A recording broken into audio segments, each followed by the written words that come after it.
galerinha, tudo bem com vocês? Se você ainda não é inscrito no meu canal, se inscreva-se. Acabei de pôr cenário aqui, quer dizer, minha prima pôs cenário aqui pra mim do YouTube aqui, ficou muito top.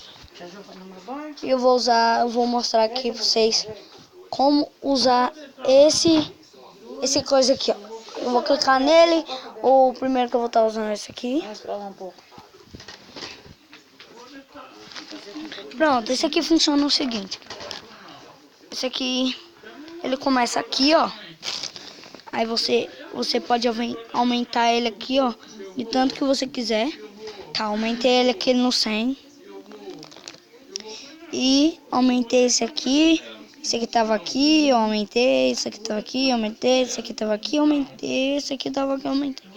E o volume aqui, de boa aqui, eu aumentei tudo que dá pra você diminuir também, assim, ó.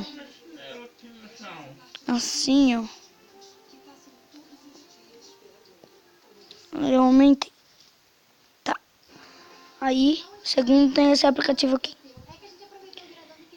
Esse aqui já tá no 100%. Eu vou abaixar ele aqui. Pronto, ele já tá no 0. Eu posso aumentar ele aqui até o 100, volume 100. O Boost, que é aquele grave. Tá. Aí, eu posso vir aqui no outro. Aumentar o Boost aqui. Esse daqui já tava no 100, então eu já vou deixar no 100 aqui. Pronto. E agora eu vou colocar uma música aqui.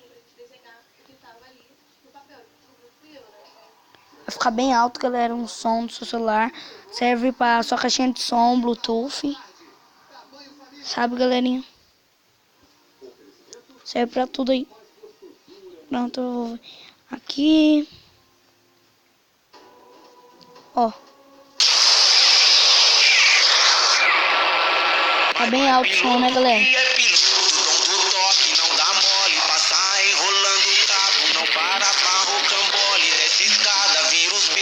Nós aprendeu com os bode, hoje com as naves o bonde toca. Pique o Valentino, Rossi, dom do toque, meio choque. Sem querer se aventurar, eu tô de falco, de meiota. Quero ver o prego e pegar, e se trombar é fuga. Se nós trombar só fuga, se eu trombar blazer na mão.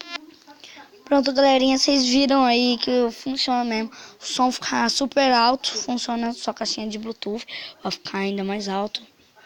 Muito obrigado por ter assistido esse vídeo até o final. Já se inscreve no meu canal. Se inscreve no canal da minha prima, que é a Isabela Game. Se vocês quiserem, vocês passam lá. E bora, galerinha. Muito obrigado por ter assistido até o final. Falando de novo. Muito obrigado mesmo. E falou!